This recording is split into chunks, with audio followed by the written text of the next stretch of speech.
राष्ट्रपति को विधेयकों पर 3 महीने में लेना होगा निर्णय।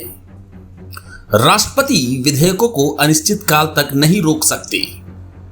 राष्ट्रपति के फैसले अब कोर्ट की जांच के दायरे में। राज्यपाल की निष्क्रियता खारिज, 10 विधेयकों को हरी झंडी। सुप्रीम कोर्ट ने पहली बार देश के सर्वोच्च पद राष्ट्रपति को एक सख्त निर्देश दिया है। बात है तमिलनाडु की, जहां विधेयकों को लटकाने की पुरानी प्रथा को सुप्रीम कोर्ट ने चुनौती दी। कहानी शुरू होती है तमिलनाडु से। यहां डीएमके सरकार ने विधानसभा में 10 विधेयक पास किए। ये विधेयक जनता के हित में थे, राज्य के विकास के लिए जरूरी थे, लेकिन इन विधेयकों का रास्ता राज्यपाल RN रवि के टेबल पर जाकर रुक गया। महीनों तक कोई जवाब नहीं, कोई कार्रवाई नहीं। ये विधेयक बस कागजों में सिमट कर रह गए।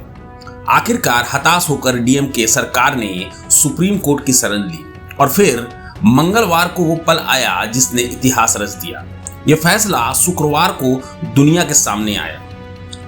जस्टिस JB पादरीवाला और R महादेवन की पीठ ने साफ शब्दों में कहा, राष्ट्रपति के पास पॉकेट वीटो का कोई अधिकार नहीं है। इसका मतलब कोई भी विधेयक अनिश्चित काल तक लटकाया नहीं जा सकता।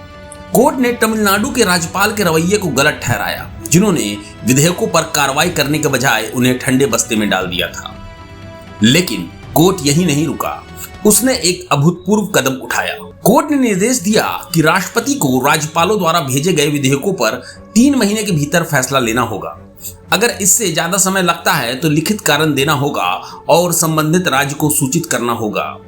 यह सुनते ही पूरे देश में एक नई उम्मीद जगी। सुप्रीम कोर्ट ने यह भी समझाया कि अगर कोई कानून समय सीमा तय नहीं करता, तब भी शक्तियों का इस्तेमाल उचित समय में होना चाहिए। अनुच्छेद 201 के तहत राष्ट्रपति की शक्तियां भी इससे अलग नहीं है। कोर्ट ने कहा कि राष्ट्रपति का हर फैसला न्यायिक समीक्षा के दायरे में है, यानी अगर राष्ट्रपति किसी विधेयक को रोकते हैं तो उसे अदालत में चुनौती दी जा सकती है, और अगर 3 महीने में कोई कार्रवाई नहीं होती तो राज्य सीधे कोर्ट का रुख कर सकते हैं।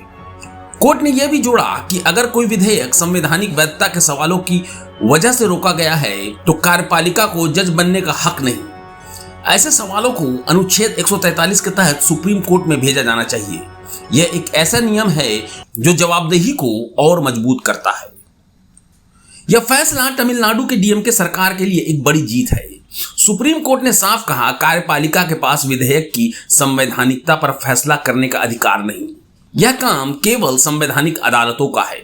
तमिलनाडु के उन 10 विधेयकों को अब राहत मिलेगी जो महीनों से लटके थे। लेकिन यह जीत सिर्फ तमिलनाडु की नहीं, यह हर उस राज्य की जीत है जो अपने विधेयकों को समय पर मंजूरी चाहता है। यह हमारे लोकतंत्र की जीत है, जहां सुप्रीम कोर्ट ने साबित किया कि कोई भी संवैधानिक पद कानून से ऊपर नहीं। अब राष्ट्रपति और राज्यपालों को विधेयकों पर तेजी से फैसला लेना होगा। यह फैसला हमें याद दिलाता है कि हमारा संविधान कितना मजबूत है और हमारी अदालतें कितनी सजग। प्रभातखबर.com, विश्वास वही, रफ्तार नहीं।